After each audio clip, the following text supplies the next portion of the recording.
This was not the aftermath of an ordinary wildfire. It was the scene of a crime that shocked the entire Nashville area. On the 2nd of July, 2012, two teenagers discovered a raging fire deep in a remote wooded area.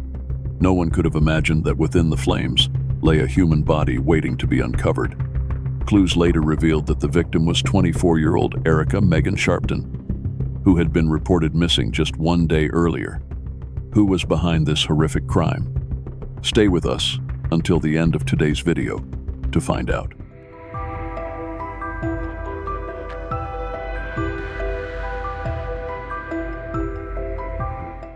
Tullahoma, Tennessee, just over an hour south of Nashville, is the kind of place where neighbors greet each other by name and life moves at a gentler pace. In 2012, it was home to 24-year-old Erica Megan Sharpton, known simply as Megan. She came from a large family that had relocated a few times before finally settling in this close-knit community. Megan was admired for her work ethic and determination, often described as outgoing and energetic by those who knew her. Her best friend remembered her as someone who was always striving for more, never content to stay in one place for too long. At the time, Megan was only 2 months away from graduating, with a bright future in nursing clearly within reach. She juggled multiple part-time jobs, waiting tables at a steakhouse and assisting in a local nursing home, yet somehow managed to balance it all with grace. Her days were always full, but that's exactly how she liked them. She shared a home with Chris, her partner of 3 years, and from the outside, everything seemed to be falling into place. Those around her saw a woman with drive, direction, and a future brimming with potential. On the 1st of July, Megan had planned to visit her mother and sister, who was in town for a short visit. But not long after making those plans, she called to explain that something unexpected had come up. A last-minute job interview had been scheduled, and Megan, always chasing the next opportunity, said she couldn't pass it up. She was optimistic, mentioning that the position might even come with an upfront payment. Her family, familiar with her ambition, was happy for her and agreed to catch up with her later. No one suspected that this would be the last time they would hear her voice. As the hours passed and the evening turned into night, silence began to settle in. Megan didn't check in. Her phone went unanswered. Messages from friends, family, and Chris all received no reply. At first, they assumed she was still at the interview, or perhaps celebrating a successful opportunity. But by midnight, worry crept in. Into the next day, there were still no signs of her. The excitement that had surrounded the potential job faded into unease, and then dread as everyone who cared about Megan began to realize that something might have gone terribly wrong. In the early hours of the 2nd of July, 2012, a pair of teenagers drove along a Walt road just after 1:20 a.m. The day had been scorching, and the air was still thick with heat. As they passed through a remote wooded area, something caught their attention, flames dancing among the trees. At first glance, it looked like a brush fire, possibly the result of a careless camper or a stray cigarette. The road itself was rarely used. The closest church sat half a mile away, and the nearest home was across a distant bridge. It wasn't the kind of place anyone stopped for long, unless they had a reason. Fearing a forest fire, the teens called emergency services. Firefighters arrived quickly and began containing the flames. But as they moved closer to the source, the situation took a grim turn. The blaze hadn't started naturally. Instead, it was deliberately set on fire to cover up a murder. The victim had no identification, no keys, no purse, and no phone nearby. She was unclothed from the waist down, and investigators concluded that she had died before being exposed to the fire. The absence of a vehicle or any sign of nearby activity made the scene even more unsettling. Among the first officers on site, one noted how extensive the trauma to her skull appeared, visible even through the damaged remains. With no immediate reports of missing persons, detectives had little to go on, but a clue surfaced in the form of a charred t-shirt, marked with symbols suggesting the wearer was a medical student. Visible tattoos offered further leads, stars inked on her ankle and another on her neck. Investigators circulated these details, hoping someone would recognize them, and someone did. Megan's mother, Kelly, came forward after seeing a Facebook post describing the tattoos. She knew instantly it was her daughter. News of Megan's death hit the community like a shockwave. Co-workers at the steakhouse where she worked were stunned. None could believe that the outgoing, hard-working woman they knew was gone. To them, she had never seemed like someone in danger. Her friends recalled how she balanced long shifts with her nursing classes and another job at a care facility, all to pursue a better future. Megan's death wasn't just a tragedy, it was terrifying. A young woman with no enemies, no warning signs, and everything ahead of her had vanished in the night, and someone had gone to great lengths to erase the evidence. Sheriff Tim Fuller later confirmed that the body had been discovered in a grassy clearing, fully exposed to fire during the early hours of Monday morning. Once the fire was extinguished, investigators noted severe trauma to the young woman's head, injuries that couldn't have been caused by the blaze alone. Authorities believed she had likely been attacked elsewhere and then transported to this remote location in an attempt to destroy evidence. The area's isolation only deepened the suspicion that someone had chosen the site carefully. It wasn't just tragic, it was calculated. This left investigators with troubling questions. Had Megan been attacked while heading to the interview she mentioned? Had she even reached it in the first place? And what if the person she had arranged to meet that day wasn't offering a job at all? Could it have been a setup from the start? Or had she simply crossed paths with the wrong person at the wrong time? The mystery surrounding her disappearance began to widen. With no eyewitnesses, no phone activity, and no known threats, the investigation stalled just as grief was beginning to set in. Megan's mother, Kelly, recalled how she had learned the devastating news. It wasn't through a phone call or official notice, but through a Facebook post describing a young woman with specific tattoos. Kelly recognized them instantly. Stars on the ankle, another on the neck. It was her daughter. Megan had been scheduled to visit her family that evening after resting from a long night shift. She had told them she would stop by after a quick shower, but she never arrived. They assumed she had followed through with the interview, unaware that this would be the last moment they would speak of her in the present tense. The pain of not knowing what happened was unbearable. Kelly pleaded with the public, asking that anyone with even the smallest detail come forward. Investigators from the local sheriff's office and the Tennessee Bureau of Investigation had been working tirelessly, turning over every lead. But without a clear suspect or a timeline, hope hinged on a stranger's memory, someone who might have seen a vehicle, a figure in the shadows, or something out of place.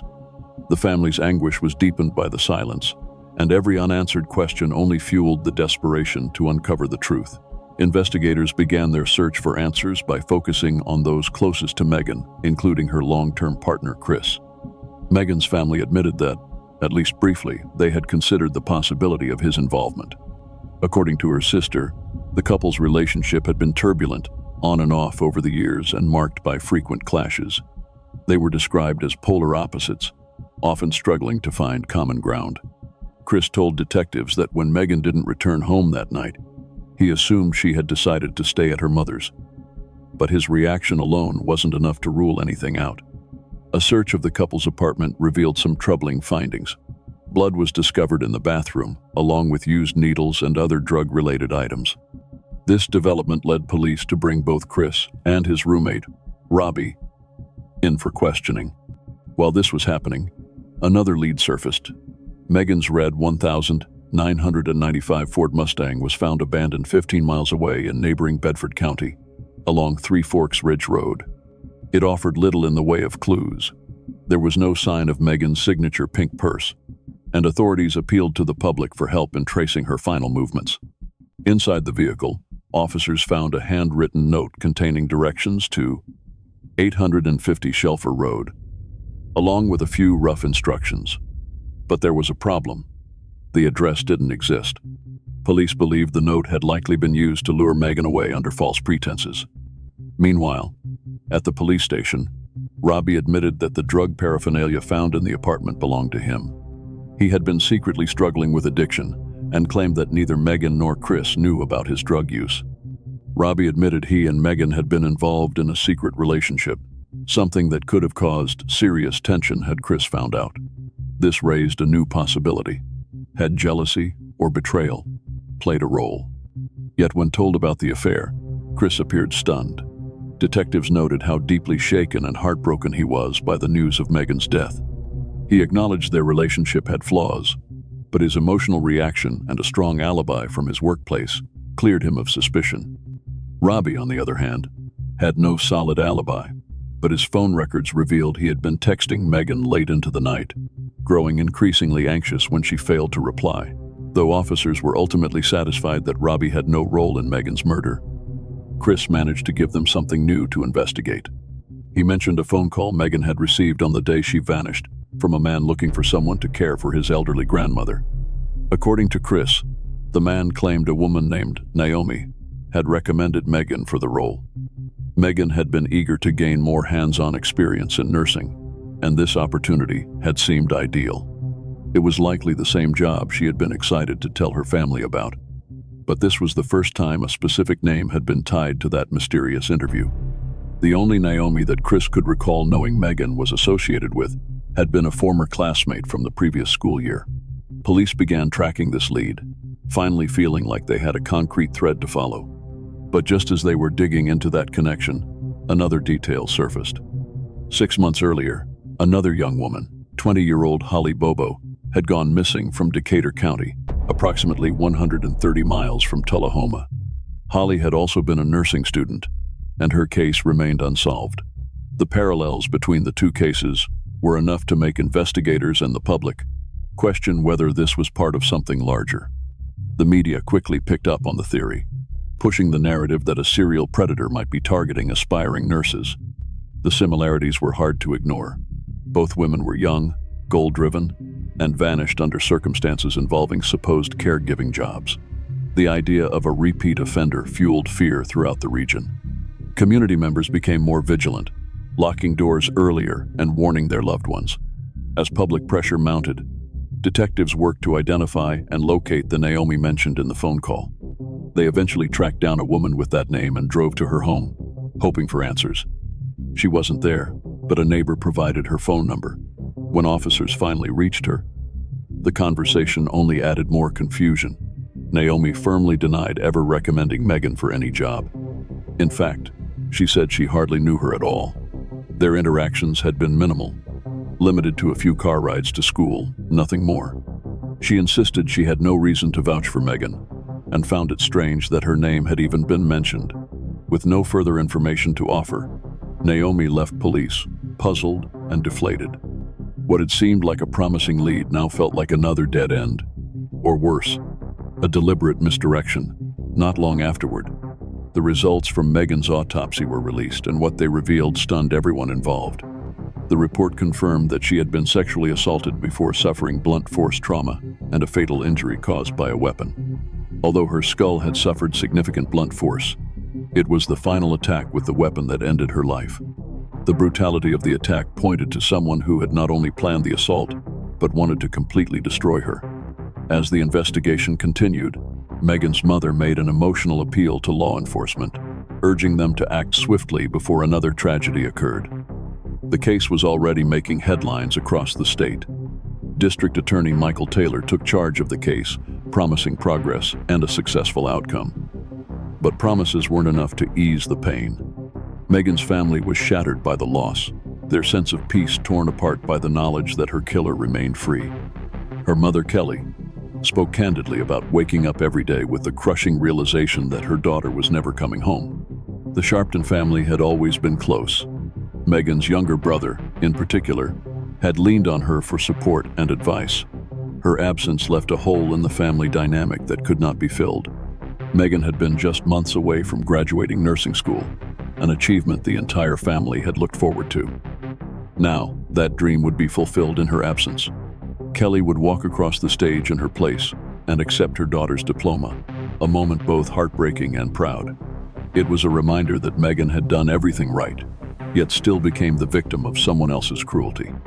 As the pressure mounted, the family pleaded with the district attorney to accelerate the case before someone else was harmed. Public appeals urged anyone with information to come forward. For weeks, one detail had remained elusive. The phone Megan had taken with her that night was never recovered. But then, Chris uncovered a crucial lead: the device that had contacted her about the job opportunity. Investigators traced the number and discovered that the call had come from an unregistered, prepaid phone. With that revelation, the case took a new turn, and whoever had placed that call was now squarely in their sights. 12 weeks after Megan's body was discovered, investigators finally uncovered a tangible lead. The prepaid phone that had been used to lure her was traced back to a store in Tullahoma. Surveillance footage from inside the store showed a man purchasing the device. At one point, he placed his personal phone on the counter, clearly indicating that this was a secondary phone, one likely meant to avoid detection. The footage followed him outside as he climbed into a red pickup truck, a small but critical detail that would soon become central to the case. The man was eventually identified as Timothy Gifford, commonly known as Timmy, a low-level drug dealer with no history of violent crime.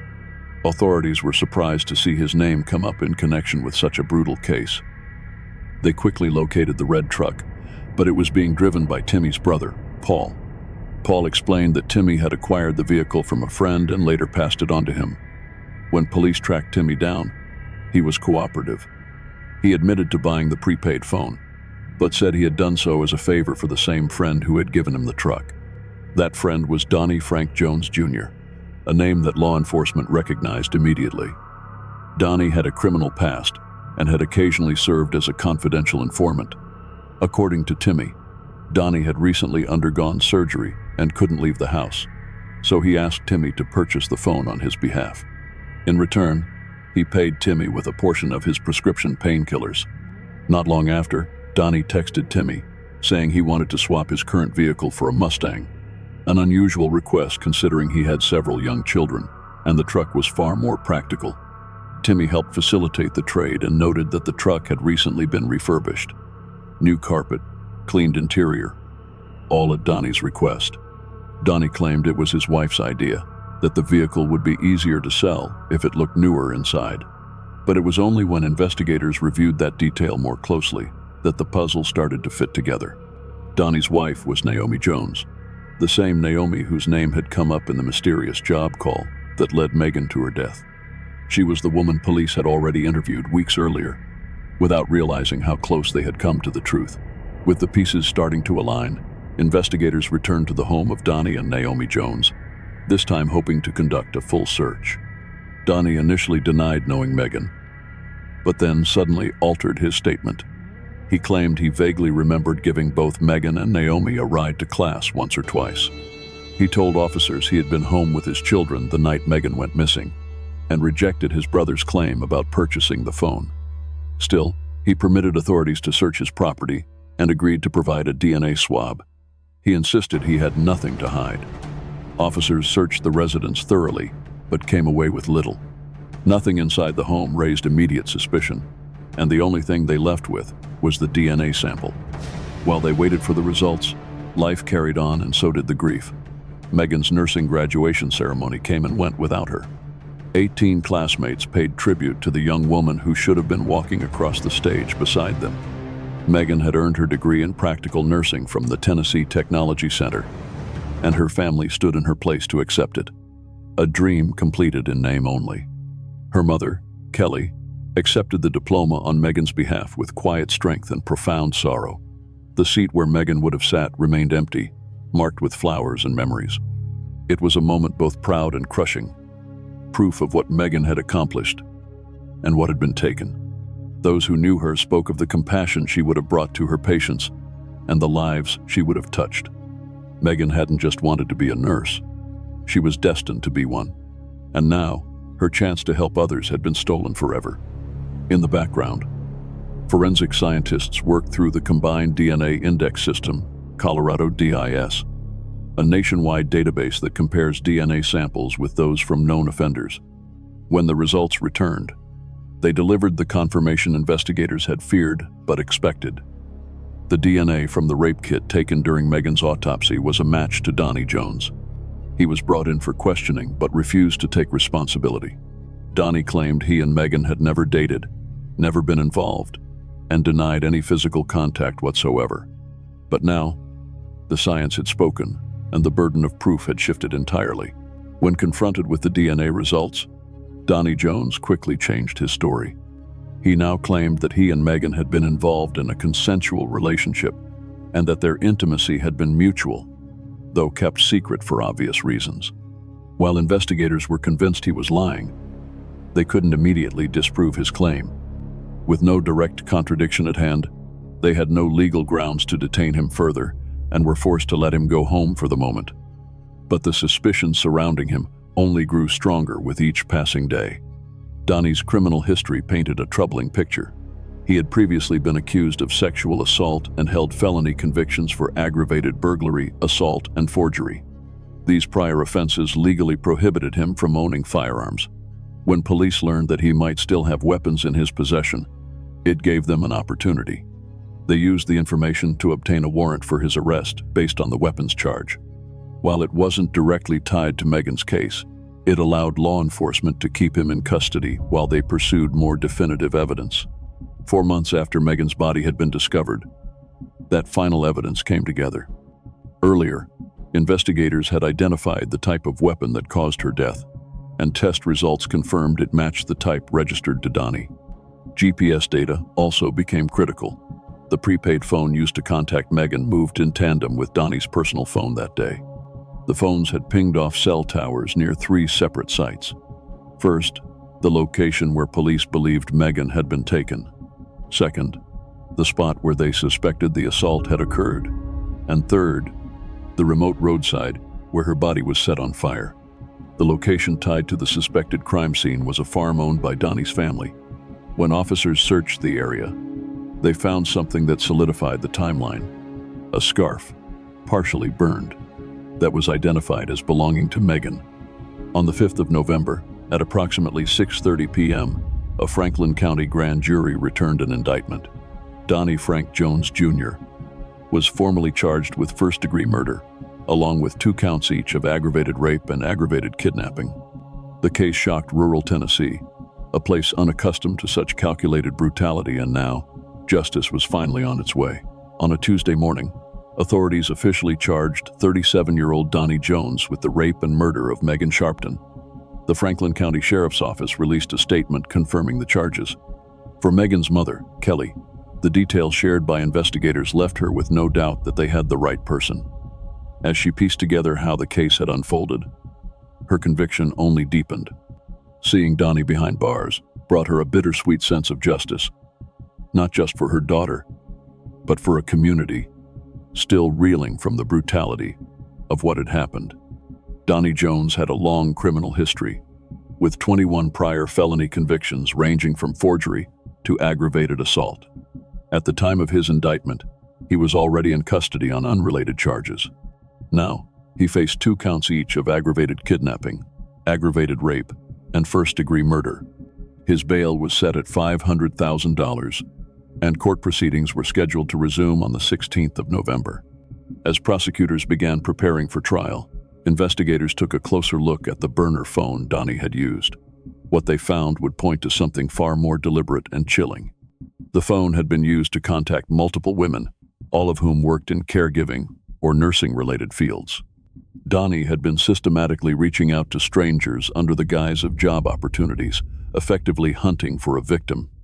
Eventually, he remembered Megan, a young woman he had once given a ride to nearly a year earlier. He retrieved her number using his wife Naomi's phone and then used Naomi's name to gain Megan's trust. The directions he gave her led to a remote area, one where he had already planned to carry out the assault. Records confirmed that Naomi Jones had been at work on the night of Megan's disappearance. Investigators found no evidence to suggest she had any involvement in the crime, and her name was cleared. They also confirmed that there was no connection between Donnie and the earlier disappearance of Holly Bobo. Arrests in that case would later be made separately. Although the charges against Donnie qualified for the death penalty, prosecutors did not immediately disclose whether they would pursue it. He entered a plea of not guilty, arriving in court in shackles, face-to-face with Megan's grieving mother, who clutched a photograph of her daughter as the full weight of the case became undeniable. Attorney Mike Taylor later revealed a haunting irony. The fire intended to destroy all evidence had, in fact, preserved key forensic clues.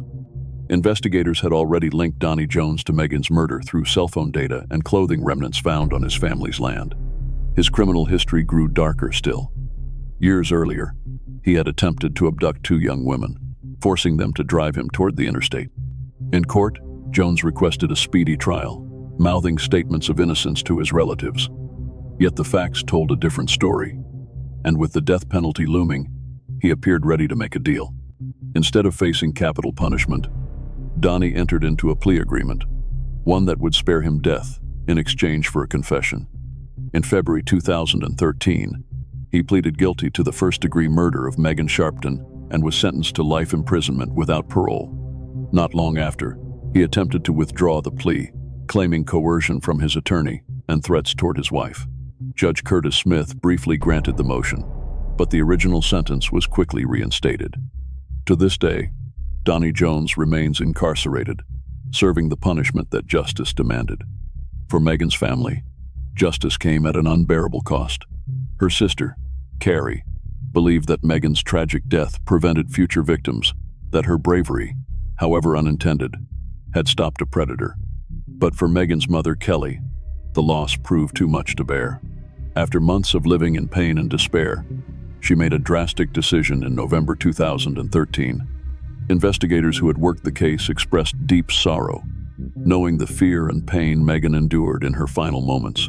A life filled with ambition and kindness had been stripped away by cruelty beyond comprehension. Today, a memorial stands in the place where Megan's life ended, a 7-foot tribute adorned with 24 stars, each one representing a year she lived and the tattoos she cherished. Her story, and the pain left in its wake, became part of a community's memory. Though justice was served, the wound remains. Her family has thanked the community for their unwavering support, even as the absence of both Megan and her mother still echoes. The pain is real, but so is the legacy of a young woman who, despite everything, did not vanish without meaning. Megan Sharpton's story reminds us of how fragile life is, and how quickly it can be stolen by someone hiding in plain sight. She had dreams, purpose, and compassion. In the end, her tragedy helped stop a predator, but the loss of both Megan and her mother left behind a silence that justice could never fully heal. If this case moved you, please give this video a like, subscribe to the channel, and turn on notifications so you never miss another story. For more real-life cases like this, explore our playlist of true crime investigations where the truth always fights to be heard.